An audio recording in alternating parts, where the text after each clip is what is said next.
Kalau gue sih sebagai pendukung Liverpool yang udah dari dulu ngerasain gitu, ini luar biasa banget. Gue nggak inget gitu Liverpool pernah kayak gini sebelumnya, kayak apa, kapan ya gitu. Di posisi yang seperti ini gitu ya. Betul. Darwin Núñez itu emang istimewa banget sih pemain ini. Maksudnya dia bisa duel di tengah, dia bisa dribbling bola di sayap, Ya. tendangan first time-nya bagus. Gue ngelihat Darwin Núñez main, bayangan gue kayak Torres main gitu. Nggak tahu orang-orang. Tapi dengan versi yang lebih bulky. Betul. Dengan versi yang lebih modern lah permainannya gitu. Bukan Torres yang sekarang jadi itu ya. Jadi mas otot gitu nih. Enggak gitu ya. Fitness.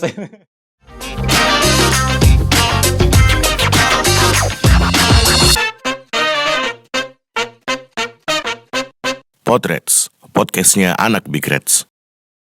Oke, anak Big Reds, balik lagi sama gue Abri di Potrets, podcastnya anak Big Reds. Udah lama gak ketemu, semoga sedihnya udah hilang. Liverpool gagal Champions League, gagal Premier League. Mudah-mudahan tidak sedih-sedih lagi. Mari kita bergembira menyambut musim baru. Ngomong-ngomong soal musim baru, gue pengen ngobrol sama teman gue. Gue udah ngajak teman gue ngobrol di sini. Mari kita sambut Abimanyu. Buat yang nggak tahu siapa Abimanyu itu dulu sempat jadi kontributor di Pandit Football, sekarang ngurus football fandom, terus juga kalau kuliahnya pintar, Mbak. Sport Science di ITB. Kita mah apaan? Cuma kuliah Kelapa II. Jadi kita bakal ngobrol banyak sama Abi soal gimana Liverpool musim lalu, review musim lalu, dan menyikapi pergerakan transfer, pergerakan jual beli pemain Liverpool di musim ini, menjelang musim depan gitu ya, plus minusnya gimana, dan apa harapannya Abi buat Liverpoolnya Klopp di musim depan ya, Bi ya? Siap. Nah, itu tuh yang bakal kita bahas. Gimana Bi kabar Abi? Baik. Aja. Baik. Masih inget kita pulang hujan-hujanan dari GBK kemarin. Sambil menangis ya? Sambil ya Bersedih. tertutup dengan air hujan lah. Wah, tertutup dengan air hujan. Mana nobar sebelah ada fans sebelah juga ya kan? Sedihnya itu double. Beneran lagi ya. Sedihnya double. Mereka bakal flare, kita bakal emosi. Begitu-gitulah kemarin nobar di GBK. Berarti kabar sehat ya? Sehat. Sekarang apa Bi? Kesibukan Bi? Sibukan ya begini aja lah, main-main aja. Ngobrol-ngobrol. Enak ya hidupnya ya? Main-main doang, gak nyari duit ya? Kayak gini-gini kan bilang tamu nih. Bisa nggak syuting hari ini? Bisa. Berarti berangkat kalau waktu lowongnya banyak. Tapi duitnya juga banyak, tenang aja. Apa ya Bi? Yang mau gue tanya paling pertama kayak sebenarnya itu nggak sih? Seberapa pantas Liverpool itu gagal juara? Menurut lo pantas nggak sih gagal juara di Premier League, Champions League gitu? Dengan potensi 4 piala yang mau didapat gitu. Gue selalu ngebayangin kita kan udah lumayan lama ya dukung Liverpool ya dari tahun kalau gue dari tahun 2000 mungkin lu tahun berapa, tapi kita udah pernah ngerasain lah Liverpool zamannya, waktu kita ingat zamannya Roy Hodgson, zamannya Benitez pun pernah terpuruk, zamannya Kenny Dalglish juga pernah terpuruk. Jadi kalau gue sih karena gue ketika itu gue muncul saat Liverpool emang lagi ya biasa aja gitu. Kita selalu jadi bahan ceng-cengan pendukung lain kan malah kan. Iya benar. Dan sekarang ketika Liverpool ada di posisi sekarang, gue justru ngerasa 2 piala itu aja udah wah banget gitu loh. Udah bersyukur ya? Iya, jarang kapan lagi? Sebelumnya kapan kita ngerasain Liverpool bisa dapat 2 trofi gitu? 2006. 2006. Yang juara 2006. Enggak, beda itu. Oh iya, ini kata operator 2012. 2012 Carling Cup doang. Carling apaan? FA Cup-nya nggak menang kan? Carling sama FA ya? Carling Cup doang. Kalau yang 2 piala itu 2006, benar nih operator, satu lagi. Jadi ya ini dapat 2 piala, 2 kompetisi lain hampir juara, maksudnya unggulan lah diperhitungkan lah sama tim-tim lain gitu. Jadi kalau gue sih sebagai pendukung Liverpool yang udah dari dulu ngerasain gitu, ini luar biasa banget. Gue nggak inget gitu Liverpool pernah kayak gini sebelumnya, kayak apa, kapan ya gitu. Di posisi yang seperti ini gitu ya. Betul. Apalagi saingannya Manchester City. Maksudnya Manchester City itu Klopp juga bilang kan ini bersaing dengan Manchester City itu bersaing dengan tim dari dunia yang berbeda gitu, maksudnya dari mulai sumber daya mereka beda, sumber finansial mereka berbeda gitu. Betul. Spending mereka beda gitu. Jadi ketika Liverpool dengan kondisi yang terbatas di bawah Klopp bisa menyaingi, ya bisa dibilang tim superpowernya Liga Inggris saat ini gitu, bersaing bahkan sampai partai akhir ya, itu udah luar biasa banget sih menurut gue. Oke. Tapi menurut lo apa yang akhirnya bikin Liverpool itu Case paling dekat nih sebenarnya gagal di Premier League. Apa sih yang menurut lo key factornya gitu?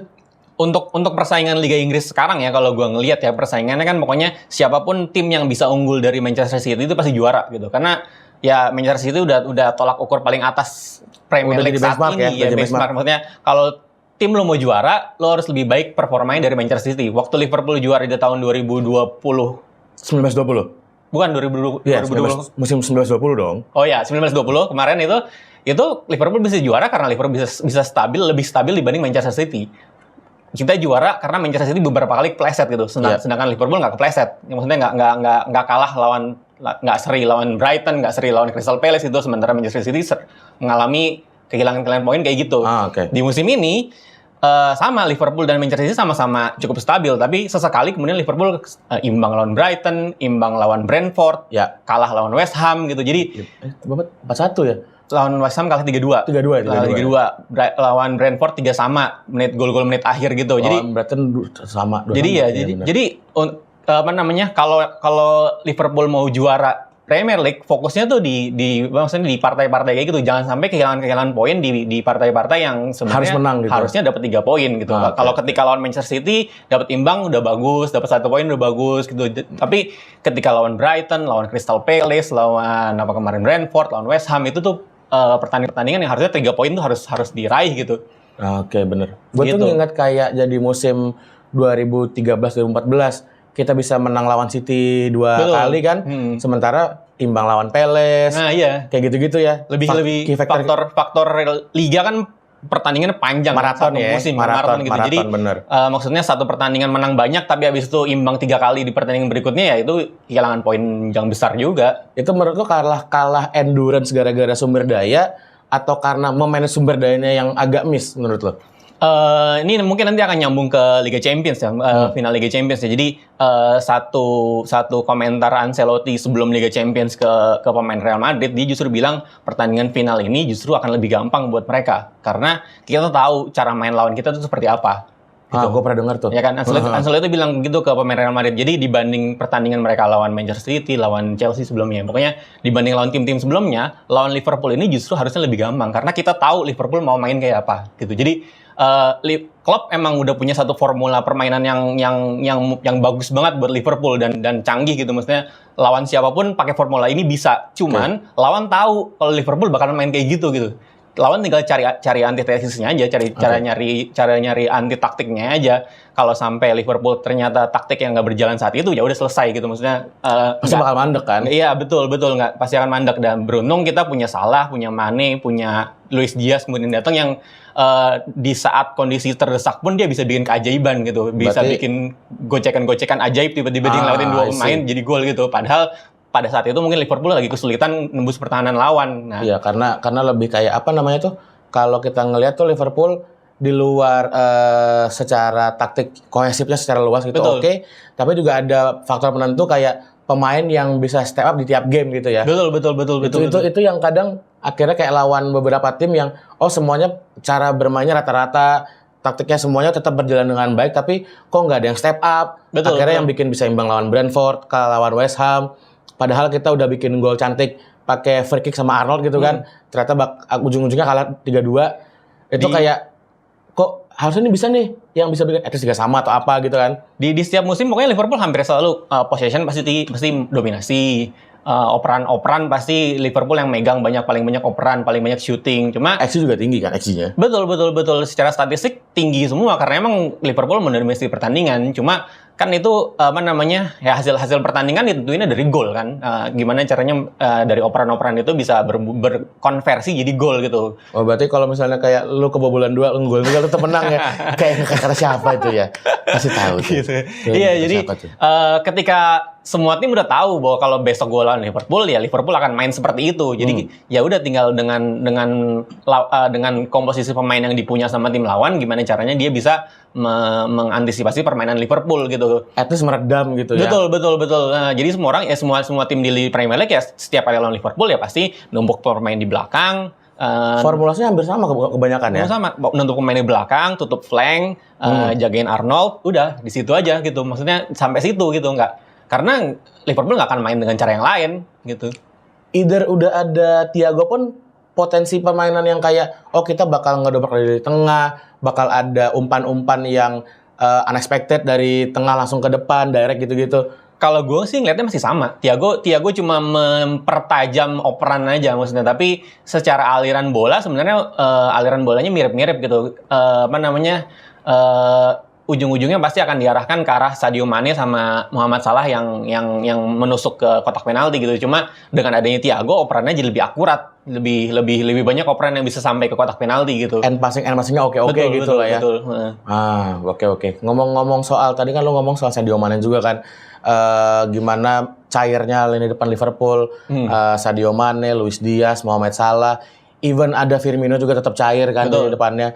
Tapi kan pasti juga ada yang kayak ternyata kita masih bisa kalah di bola-bola atas. Ya. Karena kan rata-rata kayak crossing dari Arnold pun itu kayak asisnya juga jarang dari bola-bola atas kan kayak cutting inside yang ke dalam, bola-bola cutback gitu-gitu kan yang bola-bola bawah, jarang tuh bola-bola atas.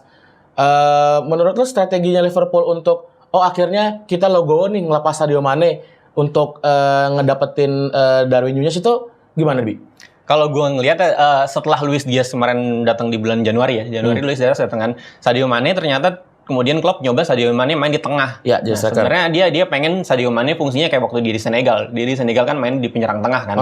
Makanya si Klopp bahkan Jota pun ketika main Jota Mane Salah, Jotanya yang di pinggir. Jota di kiri, kan? Bener. Kayaknya emang itu kelihatan banget Klopp mau banget kalau Sadio Mane jadi penyerang murni di depan gitu. Berarti BM-nya jadi goal getter. Betul, mungkin ya maunya Klopp seperti itu. Cuma sejauh yang gue lihat sih setengah musim ke belakang kemarin dari sejak Luis Diaz datang belum memenuhi harapan banget gitu keberadaan Mane di tengah. Karena ya benar kata lu bilang, gue membahas itu juga. Jadi Liverpool emang banyak gol dari crossing. Tapi hampir semua crossingnya itu crossing yang diarahin ke kaki, bukan ke kepala gitu. Ya, itu yang menjadi pertanyaan gue terus gitu loh.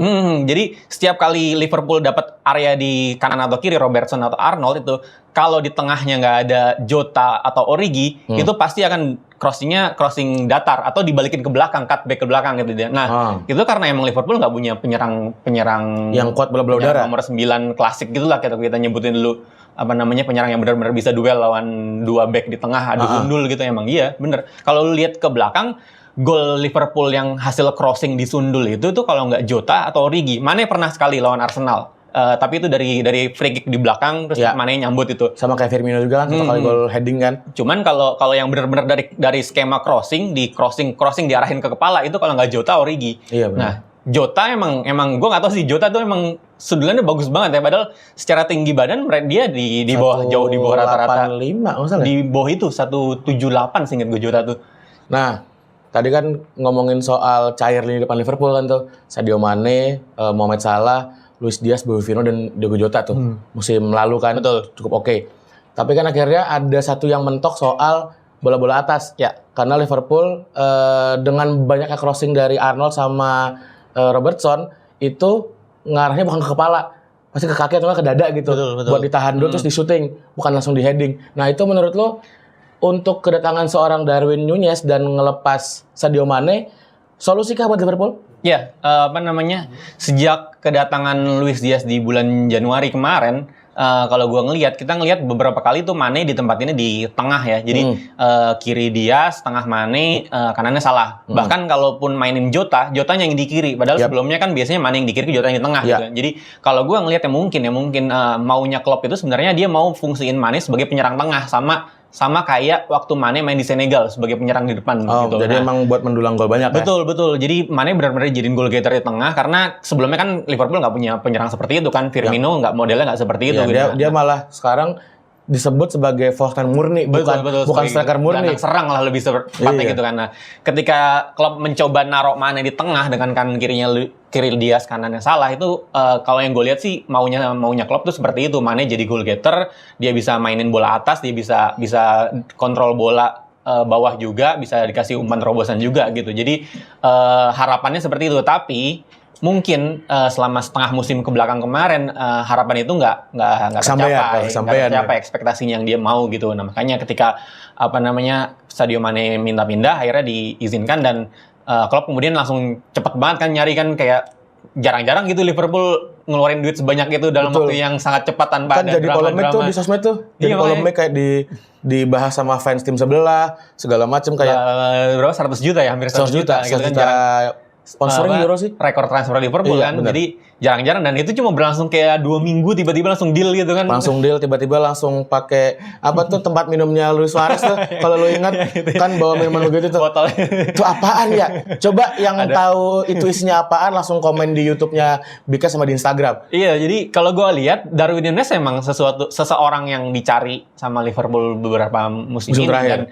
dan itu menjawab menjawab kritiknya Ancelotti ketika bilang bahwa Liverpool pasti mainnya seperti yang kita duga besok gitu. Jadi Darwin Núñez akan memberikan opsi lain lah buat Klopp gitu ketika benar tadi yang lu bilang. Jadi Liverpool emang banyak ngeluarin gol-gol dari crossing gitu, dari Arnold, dari Robertson di kiri, Tsimikas juga crossing bagus, tapi hampir semua crossing itu kalau nggak ada Jota atau Origi di tengah pasti diarahin ke kaki gitu. Jadi kalau lihat semusim terakhir, gol Liverpool yang hasil crossing ke kepala itu cuma antara kalau ada Jota di tengah atau Origi di tengah. Pahit-pahit sekali ada Mane. Mane pernah sekali waktu lawan Arsenal ya, gol pertama lawan Arsenal itu dari hasil tendangan bebas, tapi itu bukan crossing gitu. Jadi emang mungkin secara kemampuan Klopp tahu kalau penyerang-penyerang Liverpool di tengah itu nggak terlalu bagus gitu ketika adu sundul lawan back Inggris yang tingginya hampir 190 ke atas semua gitu. Betul. Jadi ketika ada kesempatan crossing, dia akan lebih milih antara crossing menyusur ke tanah ke bawah atau dibalikin cutback ke belakang. Betul, baru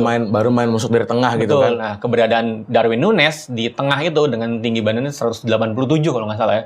Dia lebih tinggi dari Torres gitu. Jadi seharusnya ya masih lebih pendek dibanding back Inggris, tapi dengan postur badan yang seperti itu dia lebih bisa adu duel. Kurus-kurus ngarah Balki sebenarnya. Betul, badannya cukup besar juga, dan harusnya dia bisa body charge dengan back Inggris bisa lebih kuat lah. Kayak kita ngambil contoh kan pas lawan Benfica kan yang yang dibilang kayak ini pertandingan yang bikin Klopp langsung kelepek-kelepek sama Núñez kayak dia bisa adu badan sama Matip sama Van Dijk yang ukurannya kan gede-gede semua tuh, sterek-sterek semua, tapi dia bisa kayak manfaatin ruangnya, bisa body charge segala macem. Itu jadi nilai plus ya berarti buat Núñez ya. Iya, gue sejujurnya emang gue belum banyak juga sih nonton pertandingan Liga Portugal, siapa yang nyayangin kan gue nonton di mana. Kalau orang nonton highlightnya juga nggak ada komentatornya tuh. Iya. Gue nonton di YouTube. Cuma emang ngelihat 2 pertandingan lawan Liverpool, Darwin Núñez itu emang istimewa banget sih pemain ini. Maksudnya dia bisa duel di tengah, dia bisa dribbling bola di sayap, tendangan first time-nya bagus, yang satu tendangan terakhir ditangkap Alisson ajaib juga itu. Kalau gol ketar-ketir juga tuh Liverpool. Dan terus kalau yang gue ingat tuh yang pas dia bikin gol ke gawang Alisson, posisi badannya kan agak miring tuh. Miring. Yang dia pakai kaki dalam kan, yang dibuang ke kirinya Alisson. Itu kan menurut gue insting striker murni tuh yang kayak gitu-gitu. Dan dia kaki kanan kirinya hidup dua-duanya. Nah itu kemarin juga ngobrol dua-duanya sama-sama bagus. Jadi dia lebih cenderung ke kaki kiri, tapi kaki kanannya pun sama bagusnya. Oh berarti dia sebenarnya kaki. Tapi kalau kemarin yang gue tanya, dia malah kaki utamanya kanan. Gitu. Kaki utamanya kanan, tapi makanya dia nyisir dari kiri kan. Gue karena ngeliat pertandingan kemarin sih, kayaknya dia lebih sering nendang pakai kaki kiri. Jadi gue pikir dia kidal. Tapi emang dua-duanya dipakai sama dia. Dua-duanya kepake dan kepalanya pun hidup.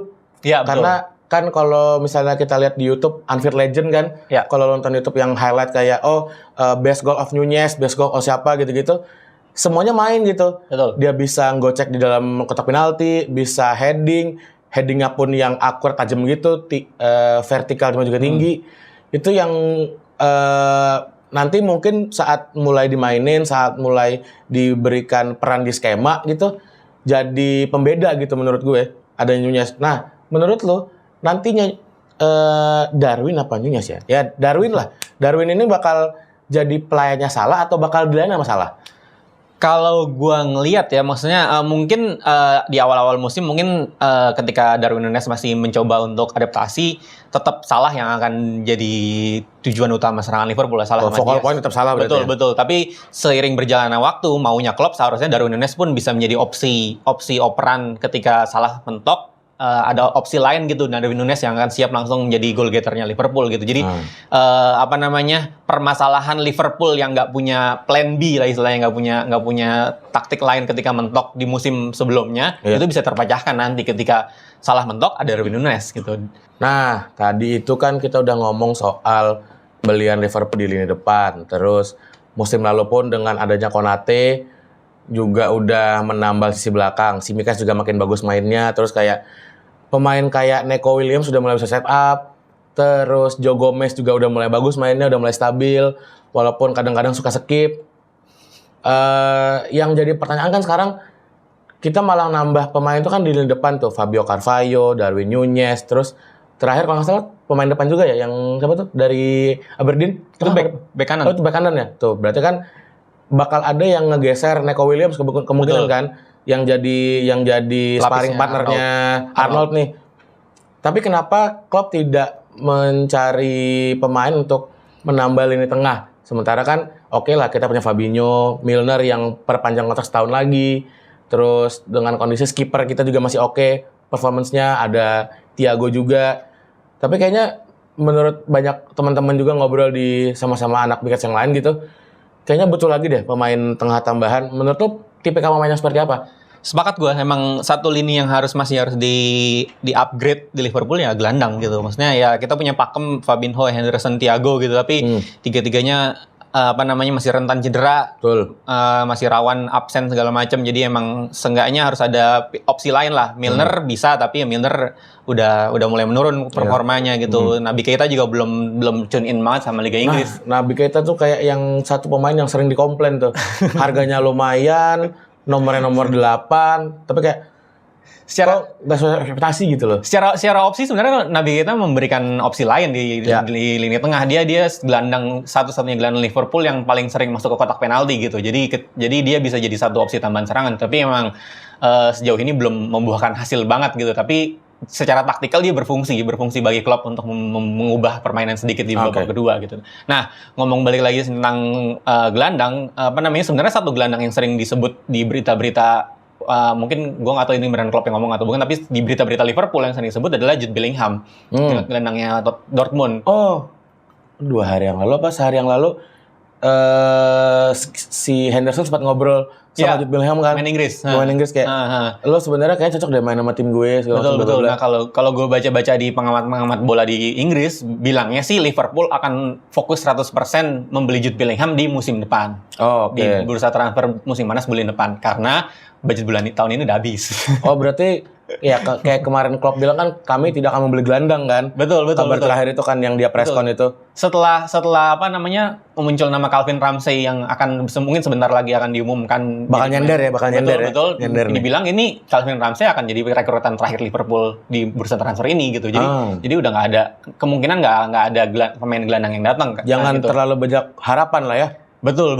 Biasanya sih kalau pengamat Inggris udah bilang gitu biasanya bener gitu. Jadi Jude Bellingham pun harganya mahal itu. Ini satu gelandang yang paling dicari sama semua klub gitu. Box to box ya? Model box to box dan gelandang bertahan mirip Fabinho sebenarnya mainnya. Tapi tingginya hampir sama kan? Badannya besar, tinggi, aliran bolanya bagus, defense-nya bagus gitu. Jadi dia bisa ngatur area belakang lah, area kedalaman gitu. Nah sebelumnya kan yang diincar kan si Tchouaméni siapa tuh yang main yang akhirnya ke Madrid. Tchouaméni. Nah, sebelum nama Darwin Nunez muncul ke Liverpool sebenarnya klub ngincer itu dulu. Ngincer pemain itu dulu karena emang gelandang yang mau dirapihin dulu gitu. Cuma dia milih ke Madrid, Liverpool kalah saing, akhirnya bergeser setelah Sadio Mane makin kencang mau pindah, akhirnya bergeser ke Darwin Nunez gitu. Nah, alokasi dana udah pindah ke sana semua, budget transfer tahun ini mungkin udah nggak mencukupi gitu untuk datengin, apalagi Jude Bellingham selain harganya mahal, gajinya pun pasti tinggi pemain Inggris. Darwin Nunez harganya mahal tapi dia gajinya lebih kecil dari Haaland jauh gitu. Jauh ya. Maksudnya kalau orang-orang bandingin antara Haaland sama Nunez, kenapa harganya lebih mahal Nunez? Gajinya Haaland itu berkali-kali lipat dari Nunez gitu. Jadi karena kan agennya kan almarhum ya. Betul. Almarhum. Jadi rest in peace. Gitu. Jadi mungkin budget untuk pemain baru musim ini udah habis dan udah dibilang bahwa Liverpool akan fokus 100% ke transfer Jude Bellingham di summer tahun depan. Berarti nggak ada potensi di musim dingin ya? Kecil ya? Jarang sih. Kecil banget Liverpool beli pemain mahal di musim dingin tuh hampir. Paling kayak Luis Diaz kemarin kan anomali kan tuh. Betul. Anomali tuh. Nah, oke. Nah, terakhir nih, penutup sebelum kita sudahi. Sedih sih gue nyudahin. Bentar banget nih emang. Emang nih tim konten, tolonglah tambahin durasi gitu loh. Ini host lagi seru ngobrol. Potong-potong durasi gitu loh. Anak bekas dari info kemana lagi? Ya ke Inggris aja, nggak saya. Nah itu tuh, ngomong-ngomong, ya ini bahasan terakhir lah sebelum kita selesai ngobrol hari ini gitu. Menurut lo, hal yang paling urgent dilakuin Klopp dari segi taktikal, dari segi gimana jaga pemain di musim depan tuh gimana, Bi? Kalau gue sih, menurut gue yang paling pertama bikin Darwin Núñez Klopp, maksudnya tune in dengan Secepat-cepatnya? ya secepat-cepatnya gitu. Ketika Darwin Núñez di tune in udah nggak tahu ya. Gue ngelihat Darwin Núñez main, bayangan gue kayak Torres main gitu. Nggak tahu gue orang-orang. Tapi dengan versi yang lebih bulky. Betul dengan versi yang lebih modern lah permainannya gitu. Bukan Torres yang sekarang jadi itu ya. Jadi mas otot gitu nih. Enggak gitu ya. fitness. Mas fitness. Gitu. Jadi gue ngeliatnya permainannya mirip banget gitu. Jadi sering bola belakangin gawang terus balik badan langsung syuting kan kita. Terus dia manfaatin ruang-ruang kecil. Betul. Padahal dia kayak lu badan tinggi tapi kok berani gitu nyempil-nyempil di ruang kecil antara back gitu. Bayangan gue gitu. Jadi bayangan gue kalau zaman dulu ada Torres terus tiba-tiba di kanan ada Salah kan pasti itu opsi serangan Liverpool bakalan banyak banget gitu dan makin gak terbendung gitu. Dan dibilang juga kan katanya si Núñez nih kayak bakal jadi suksesornya si Suarez kan. Betul. Tipikal yang bandel juga. Terus tuh jangan lupa itu minumannya sama. Tolong dijawab di kolom komen sama di Instagram. Tolong. Gua nggak tahu minumannya apaan kan. Lu udah punya botol nih tumbler. Isinya apa tuh? Biasanya kalau nobar tahu kan tuh. Kalau nobar bawa tumbler, saya tahu tuh kalau nobar. Berarti lebih ke manfaatin Núñez secepat-cepatnya berarti ya. Betul, area pertahanan kita udah bisa percaya sama Van Dijk sama Konate lah. Itu dua big tower yang udah bisa dipercaya di Liverpool. Kanan kiri udah pasti Robertson, Arnold gitu.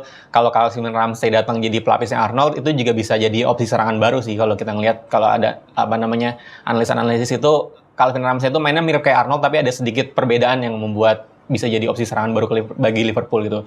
Di tengah kita ya nggak ada pemain baru, jadi pasti yang cuma Fabio Carvalho. Fabio Carvalho juga masih 18 tahun. Biasanya Klopp kalau pemain 18 tahun masih dijaga-jaga. Berarti maksimal yang udah ada aja berarti ya? Betul. Nah, emang tinggal si Darwin Núñez aja sih sebenarnya kuncinya nih. Kalau Darwin Núñez bisa langsung on fire dari awal musim, itu bakalan oke banget sih Liverpool. Oke deh kalau begitu. Thank you banget nih. Sama-sama. Udah ngobrol-ngobrol bareng sama gue di podcastnya Anak Big Reds. Edisi keberapa ya sekarang ya? Gak lupa lagi. Mana kedua? Udah sering waktu anniversary juga ada Potrets. Gimana sih nih kameramen? Tolong lah. Ini begini-gini nih. Emang beratnya cukup. Tapi ya udahlah ya. Yang penting kita sudah memuaskan hasratnya Anak Big Reds buat nonton konten. Ditanya mulu, kapan kontennya keluar bang? Kapan bang? Sini syuting. Nanya-nanya mulu, sini syuting gitu. Kalau mau syuting ngobrol, kesini ngabarin gue. Thank you banget, Bi. Sip, sama-sama, Bri. Sudah mampir. Semoga teman-teman puas dengan hasil obrolan kami hari ini. Jangan lupa di like, comment, and subscribe. Ya, subscribe. Di like, comment, and subscribe di Bikers IWLSC ya, di YouTube. Sama jangan lupa follow Instagramnya Big Reds, follow Twitter. Sama jangan lupa di follow di Spotify dan nyalain lonceng notifikasi. Nah, gitu. Terima kasih untuk yang sudah nonton. Gua Abid pamit. Abi juga pamit. You'll never walk alone.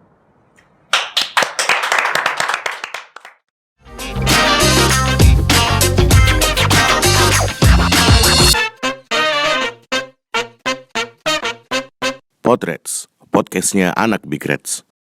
Regrets, we knew it's meant to